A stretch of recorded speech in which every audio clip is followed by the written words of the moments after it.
Each week, the Bible as Literature podcast brings you in-depth discussion of the biblical text in a format short enough for your morning commute, but long enough to be substantive, posing difficult questions meant to keep you engaged. If you value this work, please consider donating as little as 25 cents per episode. That's just $1 per month. To learn more, please visit patreon.com/Bible. That's patreon.com/Bible. Thank you.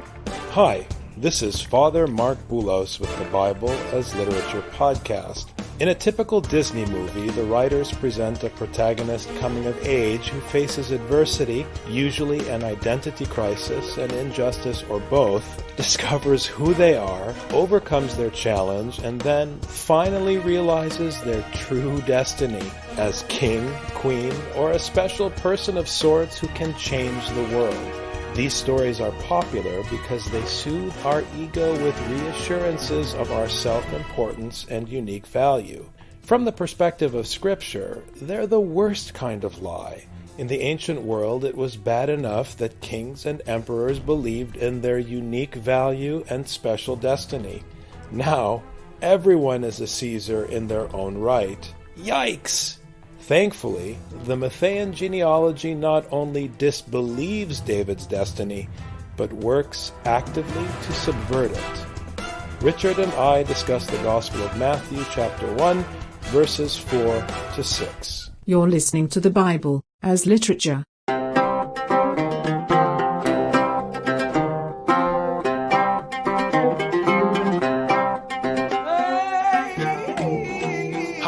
This is Father Mark Boulos. And this is Dr. Richard Benton. And you are listening to episode 223 of the Bible as Literature podcast. How are you, Richard? I'm doing great. How about you, Father? I'm excited to get back to these names in the genealogy at the beginning of Matthew. It's like Christmas in April. By the time we get to verse 17, we're expecting the following week to be the celebration of Nativity. But since we're disciples of Paul and we don't mark the seasons, it's Christmas whenever Matthew says it's Christmas.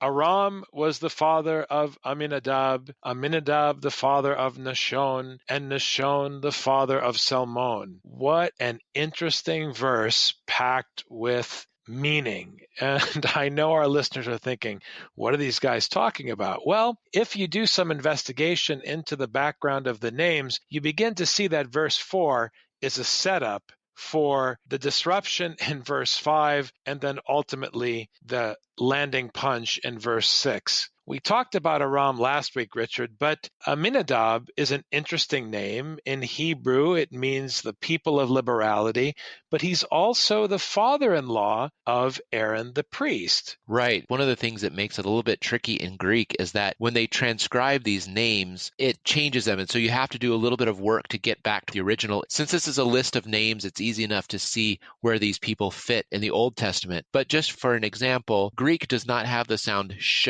And so they write the sound sh with a s.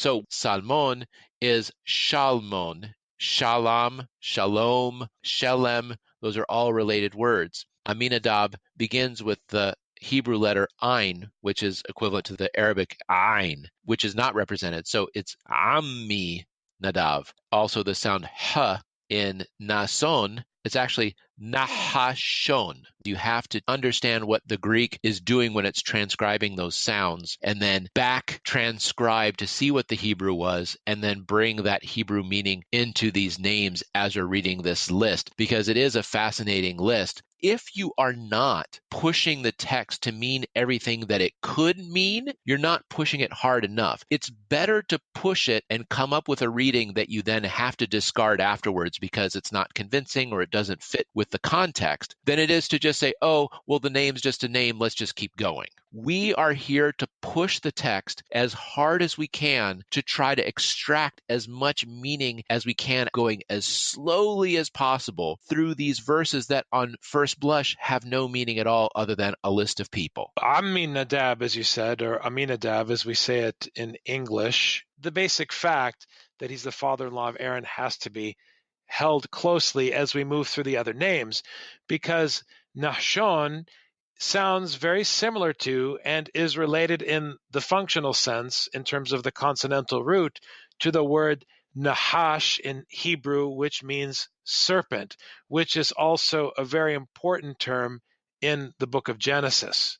So it's interesting that you have the first name, Aminadab, which is connected again to Aaron.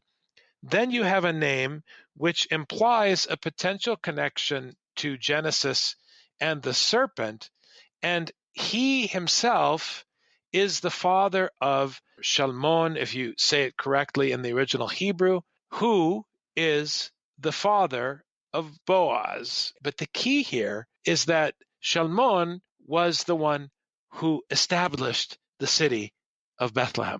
And the city of Bethlehem is the city of David. So we're talking about the origins of the kingly city, and we don't begin with those origins. We're already down on line 4 of this genealogy. One would think that we had reached the penultimate leading up to the birth of David. We have the priestly line, and we have the establishment of the city, but then there's this very uncomfortable mention of Nahshon, which implies Nahash, and then comes verse 5, and something disruptive again happens in verse 5. You would expect that right after this verse, we'd move on from the establishment of the city to the birth of the king, but we don't. We are interrupted in verse 5, which we'll come to in a moment, by something extremely disruptive. And it's interesting to see how these words are used here. Ami, the beginning of Hosea, when there's this curse against the second child, he is called Lo Ami, not my people. And then we have Nahashon, because we have Nahash, which means serpent in the noun form, but in the verb form, it means to do fortune telling or augury or that sort of thing, which is something that is in tension with the priesthood. Aaron, the head of the priestly family, is married to the sister of somebody whose name not only is related to serpent, but also to these dark arts, so to speak, of fortune telling. So we have the people that claim to be honorable. We have someone who's related to fortune telling that's running parallel to the line of the priesthood.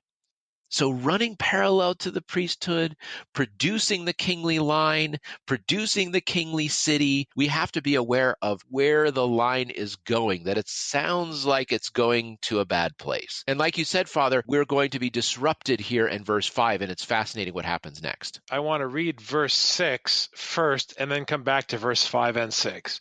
Because if you are thinking the way an addressee of the text in their historical context is thinking, if you were thinking that way in that setting, as I said, you would expect to go from the founder of Bethlehem to the birth of the king. You would expect to end with the father of Shalmon, and then here Jesse was the father of David the king.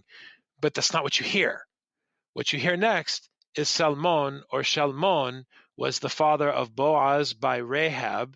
Boaz was the father of Obed by Ruth, and Obed the father of Jesse. Now, a couple things about this verse. We know that Rahab was a prostitute. We know that in the story of Ruth, Boaz was an oddly noble character, and he was the father of Obed, the servant, the slave, Abd. It's the same in Arabic and in Hebrew, by Ruth the Moabitess. So out of the blue, in between the establishment of the city of David and the birth of the king, you have this drama about a prostitute, her son, and then a foreign woman, and how these names come together to give us Jesse, who is the father of David. There's this theme of these women. That's the first thing I noticed when I read 5 is like, wait a second, we have women that are put in here. Why are the mothers mentioned here? Well, the last mother we had was Tamar. We talked about that in the previous episode, about that strange episode with the daughter-in-law having to pose as a harlot, as a prostitute. And now we have Rahab, who is a harlot and a foreigner. And then we have Ruth, who just appears literally in Boaz's tent in order to seduce him. We begin, though, with Rahab, and that name means breadth or width. We have this narrowing down to the city of David and the house of David. But right before that, we get this broadening that happens as we bring these foreigners in. Because here's one of the problems. We actually know from the Torah that someone among the Moabites is not allowed into the congregation unto the seventh generation. But David himself is the grandson of a Moabitess. Technically, according to Torah, he's not allowed to enter the congregation. These women are being inserted into this line. We would expect father to son, father to son, father to son, father to son, father to son. But here we have this disruption. So far now, 3 women, and they're all disreputable women, but they are all contributing to this line. And what's even more interesting is that Rahab sheltered the Israelite spies as they were in Jericho. She helped them out because she was fearful of the Lord. She believed that the Lord was faithful in what he said he was going to do. And we had Ruth, who did everything she did, even to be disreputable, just so she could take care of her widowed mother-in-law. In spite of the fact that they were foreign and they were prostitutes, they did the correct thing by taking care of the stranger, the Israelites, and taking care of the widow, Ruth's mother-in-law, Naomi. They are all foreigners acting according to Torah. And this is what is fascinating about this disruption here before we finally get to David. It's important to note, and I actually said this in my book, I talked about the role of patriarchy in the ancient world and how my father's own sense of patriarchy helped me understand the problem of Mary suddenly being the mother of Jesus at the end of the genealogy. We'll come to that much later. But here I want to point out that it is a text that's very much aware of the patriarchal system and requires that you understand the patriarchal system. But that does not mean that it accepts the patriarchal system. It's actually critical of it. But the way that it's critical is on 2 different fronts. And this is the same way that Paul deals with patriarchal authority in the Roman household. He doesn't get rid of it. He simply emasculates it and then supplants it with God as the patriarch. Because if you supplant it with women the way contemporary feminists want to do, you're just stuck with a whole new array of abusers who happen to be women. So here you have patriarchy being disrupted by women who are unclean in effect. But that's not enough. God himself still has to intervene and provide his seed. That's the point that I'm driving at. So it's anti-patriarchal, but it's not pro-matriarchal. It's disrupting the patriarchy of the human seed, which is wielded as a mechanism of dynasty and power by men in the ancient world, and saying, with all due respect, there's only one male, and his throne is in the heavens, and everyone else in Israel is his bride. It's very powerful, Richard. Yes, and I love it that the grandfather of David is named Slave.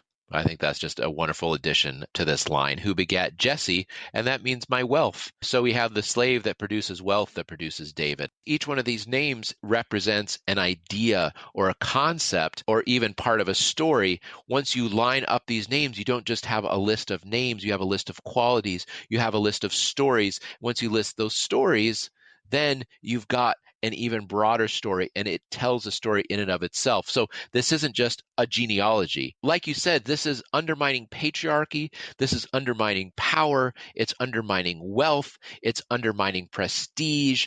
In each one of these names, there's something going on which undermines the power or the potential prestige of these men, because no, your mother really is a whore. And the funny thing is that you are positioning David through the prostitute and the foreigner to be put on his knees before the ark carrying the tablet of the law in the wilderness.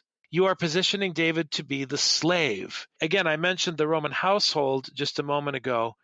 This is what Paul does. He says, fine, you're the king, you're the father, you're the head, you're the whatever.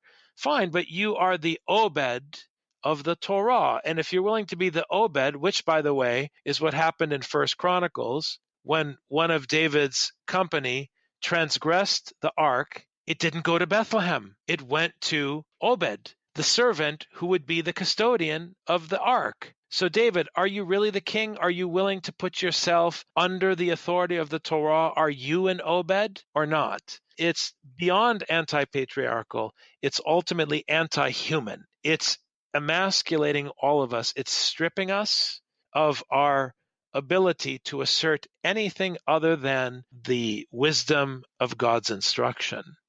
This is what establishes the kingly city, which is not located in Palestine, in Judea. It is not. Just like Jerusalem is not located in Judea on a piece of real estate in the Middle East. Just like the king who comes from the Lord's city is not a king who sits on a throne made by human hands. David is not really the king, even though we hear in verse 6, Jesse was the father of David the king. David was the father of Solomon by Bathsheba, who had been the wife of Uriah. And here, it's so painful to hear the second part of verse 6 because we all know the betrayal and the adultery and the treachery of David in verse 6, part B. The first thing that strikes me when you read that, Father, as I follow along in the Greek, in the SBL version of the Greek, it actually does not have Bathsheba named. What I love about it is the hole that it leaves, because David begot Solomon from the one who belonged to Uriah. And the one is feminine, so it has to be a woman. From the woman who belonged to Uriah, the one who was Uriah's. So we have this line of all these mothers with these disreputable backgrounds, and then the one who doesn't get named, her husband is named. And it's the husband that David tried to kill. The one that is left out as a witness against King David. And it's beautiful the way the author, just by leaving out that name, I mean, for heaven's sake, we should be happy that he left out a name. I mean, there's so many names. But leaving out the name of Bathsheba, the one we would want to hear, that obviously the translators of the NASB wanted to leave in, but it's left out because he begat him of Uriah's wife. There it is. In the first part of the verse, Jesse becomes the father of David the king. You have the birth of the king. And before you even finish verse 6, already we know that he was an adulterer and a betrayer, and that his betrayal came by means of murder. So whether Bathsheba is mentioned or not, the point stands, and I agree actually with you that the manuscripts that exclude the name somehow make it all the more painful, the weight of the shame of David's behavior. Now here, it bears repeating something we've said many times on the podcast, that Saul means asked for. And he was asked for against the will of God because the people wanted to have a king just like all the nations. And here in verse 6, we see the fruit of what was asked for, which again is betrayal, treachery, adultery, and the most shameful type of murder, the murder of a close friend, in order to be able to have your way with his wife. And then the son of that union is Solomon, and we know him as Solomon the Wise. He's not mentioned as Solomon the Wise, but Shlomo, and it's related to the ancestor Salmon. So we don't necessarily pick this up when we read the English, but the names are related. We went from this difficult situation beforehand that ended with Shalmon, was then disrupted by these peculiar women. But here we go back to that situation once David makes a misstep by going with the wife of Uriah the Hittite. And we go back to the way things were before this line. We had a negative situation which was disrupted, but now we're just going back to that same situation. And this is triggered by the names Shalmon and Shlomo, which are related in Hebrew. This is a good place to stop, Richard. We'll pick up next week with verse 7. I look forward to talking about Solomon and his offspring. Thanks very much, Dr. Benton. Thank you, Father.